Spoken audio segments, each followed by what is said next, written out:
സഹോദരി സഹോദരന്മാരെ, കത്തോലിക്ക സഭയിലെ പ്രത്യേകമായി തപസ്സിനു വേണ്ടി, തപസ്സിൻ്റെ വലിയ നോമ്പിനു വേണ്ടി, വിശുദ്ധ ആഴ്ചയ്ക്ക് വേണ്ടി നമുക്ക് ഒരുങ്ങിക്കൊണ്ടിരിക്കുക.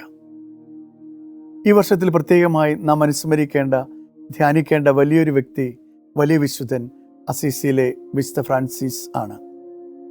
കാരണം ഫ്രാൻസിസ് അസീസി മരിച്ചിട്ട് 800-ാമത്തെ വർഷത്തിലേക്ക് പ്രവേശിച്ചിരിക്കുക.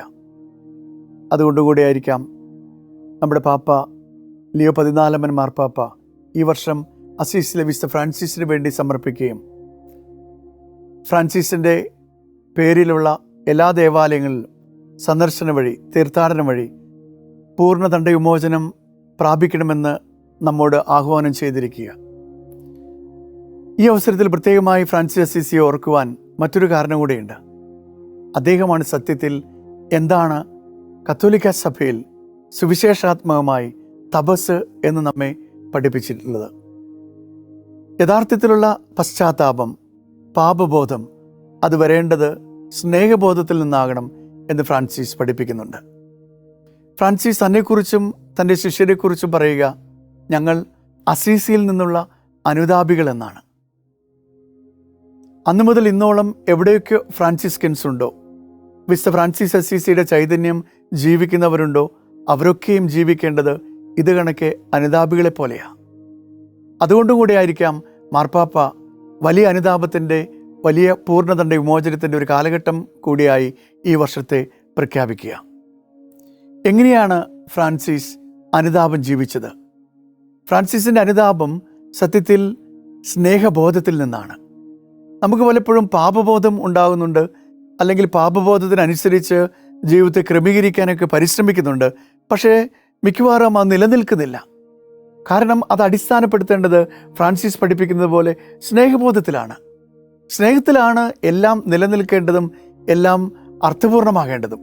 ഫ്രാൻസിസ് തൻ്റെ ജീവിതത്തെ അർത്ഥപൂർണമാക്കുന്നതും ലോകത്തോട് ഒരു സന്ദേശമായിട്ട് പ്രഖ്യാപിക്കുന്നതും ഈ സ്നേഹമാണ്. ഒരു സുപ്രഭാതത്തിൽ അസീസിലെ മനുഷ്യർ ഒരു വ്യക്തി ഒരു ഭ്രാന്തനെ പോലെ കീറിപ്പറഞ്ഞ വസ്ത്രവുമായി 2 ചുള്ളിക്കമ്പുകൾ കൈകളിൽ ചേർത്ത് പിടിച്ച് എന്തോ ഉച്ചത്തിൽ നിലവിളിച്ച് പറയുന്നുണ്ട്. അവർ കുറെ കൂടെ ശ്രദ്ധിക്കാൻ തുടങ്ങി, ഇതാരാണ്?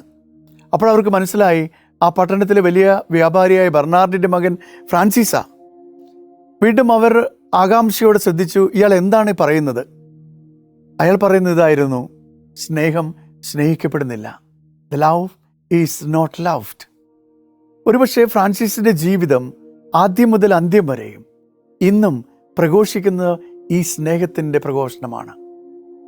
അത് ക്രിസ്തുവാണ്. ക്രിസ്തുവിനെക്കുറിച്ചുള്ള ധ്യാനമാണ്. കുരിശുമരണത്തെക്കുറിച്ചുള്ള ധ്യാനമാണ്. ഈ വലിയ നോമ്പിൽ സംഭവിക്കേണ്ടത് അത്തരത്തിലുള്ള ഒരു പ്രഘോഷണമായിരിക്കണം. 2 ചുള്ളിക്കമ്പുകൾ കുരിശാകൃതിയിൽ പിടിച്ചുകൊണ്ട് ഫ്രാൻസിസ് ക്രൂശിതനായ ക്രിസ്തുവിനെ ധ്യാനിക്കുകയായിരുന്നു. ക്രൂശിതനെ ധ്യാനിച്ചുകൊണ്ട് ഫ്രാൻസിസിനെ വെളിപ്പെട്ട് കിട്ടുന്നത് ക്രിസ്തുവിൻ്റെ സ്നേഹമാണ്. എത്ര അധികമായി ക്രിസ്തു നമ്മെ സ്നേഹിച്ചു. ദൈവപുത്രനായിരിക്കെ ഈ ഭൂമിയിൽ കന്നുകാലികൾക്കിടയിൽ പ്രസവിച്ച് അങ്ങനെ സാധാരണ മനുഷ്യൻ കടന്നു പോകുന്നതിനേക്കാൾ ഏറെ കഷ്ടപ്പാടുകളെ വേദനയിലൂടെ കടന്നുപോയി ഏറ്റവും ഒടുവിൽ ആർക്കും ചിന്തിക്കാൻ സാധിക്കാത്ത വിധം ഭൂമിക്കും ആകാശത്തിനും മധ്യേ ഒരു നികൃഷ്ട ജീവിയെ കണക്ക് അവൻ കുരിശിലേറ്റ് മരിക്കുമ്പോൾ ലോകത്തോട് പ്രഘോഷിക്കുന്നതാണ്, ഇത്രയധികം ഞാൻ നിന്നെ സ്നേഹിക്കുന്നു. അതാ ഫ്രാൻസിസ് ധ്യാനിച്ച് പറയുക, സ്നേഹം സ്നേഹിക്കപ്പെടുന്നില്ല. ഈ ധ്യാനം പിന്നീട് ഫ്രാൻസിസിൻ്റെ ജീവിതമായി മാറി. അങ്ങനെ ഫ്രാൻസിസ് ആദ്യത്തെ പഞ്ചശതധാരിയായിട്ട് മാറി. അത് എത്രമാത്രം ഫ്രാൻസിസ് ഹൃദയത്തിൽ ഉൾക്കൊണ്ടു എന്നതിൻ്റെ സൂചന കൂടിയാണ്. ശരീരത്തിലെ ഈ പ്രത്യക്ഷങ്ങൾ, 5 മുറിവുകൾ ഫ്രാൻസിസിൻ്റെ ശരീരത്തിൽ പ്രത്യക്ഷപ്പെട്ടപ്പോൾ അതിനർത്ഥം അത്രമേൽ ഫ്രാൻസിസ് ക്രൂശിതനെ ചേർത്ത് പിടിക്കുകയും ഈ സ്നേഹം അനുഭവിക്കുകയും ആ സ്നേഹം പങ്കുവെക്കുകയും ചെയ്യുന്നു എന്നുള്ളതാണ്. ഈ വർഷം അതുകൊണ്ടുകൂടിയായിരിക്കാം ലിയോ 14 മാർപ്പാപ്പ നമ്മോട് പറയുന്നുണ്ട്, നമ്മളെല്ലാം ഫ്രാൻസിസിനെ കണക്ക് പാപമോചനം ലഭിക്കണം, നേടിയെടുക്കണം. പൂർണ്ണ ദണ്ഡവിമോചനത്തിൻ്റെ വർഷമായിട്ട് ഈ വർഷത്തെ പ്രഖ്യാപിച്ചിരിക്കുക. കത്തോലിക്ക സഭ പഠിപ്പിക്കുന്ന ദണ്ഡവിമോചനത്തിന് വേണ്ടുന്ന അടിസ്ഥാനപരമായ കാര്യങ്ങൾ നിർവഹിച്ചുകൊണ്ട് അതിൽ യോഗ്യതയോടുള്ള കുമ്പസാരമുണ്ട്, വിശുദ്ധ കുർബാനയുടെ സ്വീകരണമുണ്ട്, അതുപോലെ തന്നെ മാർപ്പാപ്പയുടെ നിയോഗങ്ങൾക്ക് വേണ്ടി പ്രാർത്ഥിച്ചുകൊണ്ട് ഒരു സ്വർഗസ്ഥനായ പിതാവ്, ഒരു നന്മ നിറഞ്ഞ മറിയം, തൃത്വസ്തുതി, ഒരു വിശ്വാസ പ്രമാണം എന്നീ പ്രാർത്ഥനകൾ ചെല്ലണമെന്നുണ്ട്. പാപത്തോടും പാപ സാഹചര്യങ്ങളോടും വിട്ടുനിൽക്കണമെന്ന് ഉറച്ച തീരുമാനമുണ്ട്. ഇത്തരം അടിസ്ഥാന യോഗ്യതകളോടുകൂടെ വിശുദ്ധ ഫ്രാൻസിസ് അസീസിക്ക് വേണ്ടി പ്രതിഷ്ഠിക്കപ്പെട്ട ഏതെങ്കിലും ദേവാലയത്തിലോ അല്ലെങ്കിൽ ഈ ഫ്രാൻസിസിൻ്റെ ചൈതന്യം ജീവിക്കുന്ന ഭവനങ്ങളിലെ ദേവാലയങ്ങളിലോ നിങ്ങൾക്ക് സന്ദർശിച്ച് തീർത്ഥാടനം നടത്തി അവിടെ പ്രാർത്ഥിക്കുന്നത് വഴി നമുക്ക് പൂർണ്ണ ദണ്ഡവിമോചനം ലഭിക്കുമെന്ന് മാർപ്പാപ്പ പ്രഖ്യാപിച്ചിട്ടുണ്ട്. നമുക്ക് ഈ പൂർണ്ണ ദണ്ഡവിമോചനം നേടിയെടുക്കാം. ഇതൊരേ സമയം മാർപ്പാപ്പ നമുക്ക് തുറന്നു തരിക ക്രിസ്തുവിൻ്റെ അനന്തമായ കരുണയുടെ അതിരില്ലാത്ത സ്നേഹത്തിൻ്റെ വാതിലും കൂടിയാണ്. ഫ്രാൻസിസിൻ്റെ ജീവിതം ഒരു വശത്ത് വലിയ ഉദാത്തമായൊരു മാതൃകയായിട്ട് നമുക്ക് പ്രതിഷ്ഠിക്കുമ്പോൾ, നമുക്ക് മുൻപിൽ പ്രതിഷ്ഠിച്ചു തന്നെ ദൈവത്തിൻ്റെ അനന്തമായ വാതിലിലൂടെ പ്രവേശിക്കുവാൻ മാർപ്പാപ്പ നമ്മെ ക്ഷണിക്കുക. നമുക്കത് കണക്കെ ഈ വലിയ സ്നേഹത്തിൻ്റെ കരുണയുടെ വാതിലിലൂടെ പ്രവേശിച്ച് സകല പാപങ്ങളുടെയും പാപത്തിൻ്റെ ഫലങ്ങളുടെയും അനന്തരഫലങ്ങളിൽ നിന്ന് മോചനം നേടുവാൻ പരിശ്രമിക്കാം.